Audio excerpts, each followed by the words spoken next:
Hello friends, అందరూ బాగున్నారా? నేను బాగున్నానండి. నేను మీ సంధ్య. ఈరోజు మనము ఆంధ్ర స్టైల్ గోంగూర పచ్చడి చేసుకుందామా? అది ఎలానో ప్రొసీజర్లోకి వెళ్దాము. నేను ముందు గోంగూర మంచిగా ఒలిచి ఎర్ర గోంగూర తీసుకున్నాను. మంచిగా ఒలిచి కడిగి బట్టలు ఆరబెట్టుకున్నాను.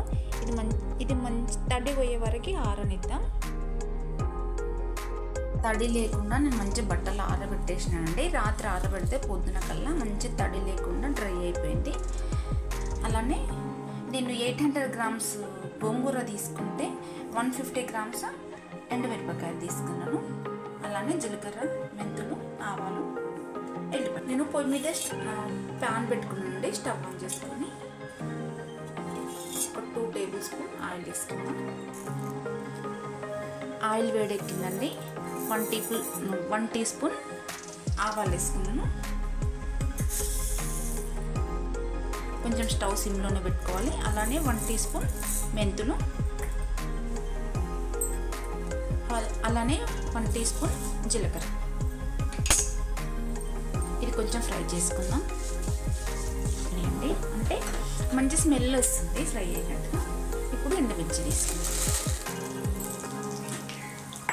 ఇవి కూడా సిమ్లో పెట్టుకొని ఫ్రై చేసుకుందాం. మిర్చి కూడా ఫ్రై అయిపోయింది. ఒక ఎల్లిగడ్డ సైజు ఎల్లిపాయలు కూడా తీసుకొని ఇవి మిక్సీలో వేసుకుందాం. ఆలోగా చల్లగా అవ్వడానికి పక్కన పెట్టుకుందాం.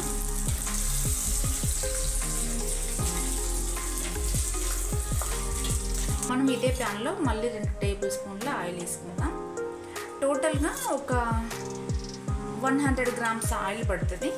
ఇందండి, ఈ గోంగూర ఎక్కువగా ఉంది కదా, అందుకని 3 టైమ్స్ ఫ్రై చేసుకుంటాను నేను కొంచెం కొంచెంగా.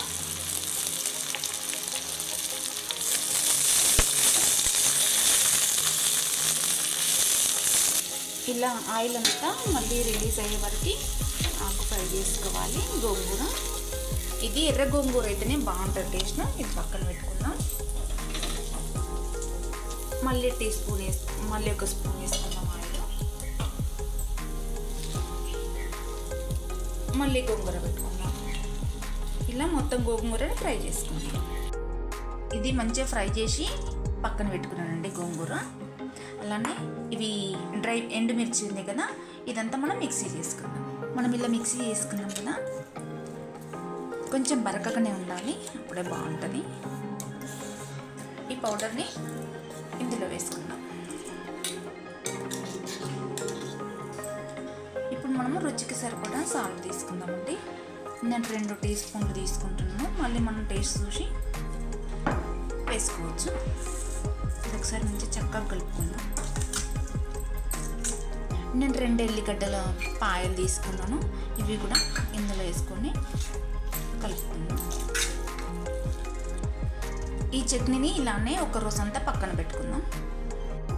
గోంగూర చట్నీ ఒక రోజు తర్వాత ఇలా అయిపోయింది. నేను టోటల్గా 100 గ్రామ్స్ ఆయిల్ అని చెప్పినా కదా, మనం ఇప్పుడు పోపులో వేసుకుందాం ఆయిల్. నేను పొయ్యి మీద ప్యాన్ పెట్టుకున్నాను. ఒక 2-3 టేబుల్ స్పూన్ల ఆయిల్ వేసుకుందాం. కొంచెం ఆయిల్ ఎక్కువ ఉంటేనే కొంచెం నిల్వ పచ్చడికి బాగుంటుంది. వేడెక్కిందండి. ఒక 2-3 ఎండుమిరపకాయలు తీసుకుందాం.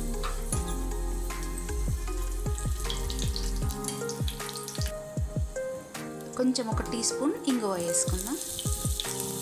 వెంటనే స్టవ్ ఆపేసుకుందాం. ఇప్పుడు ఈ పోపును ఇందులో వేసేసుకుందాం.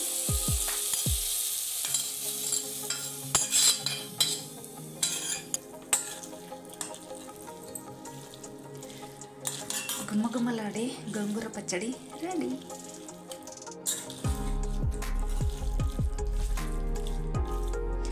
ఈ వీడియో నచ్చినట్టయితే లైక్ చేయండి, షేర్ చేయండి, సబ్స్క్రైబ్ చేయండి. Thank you.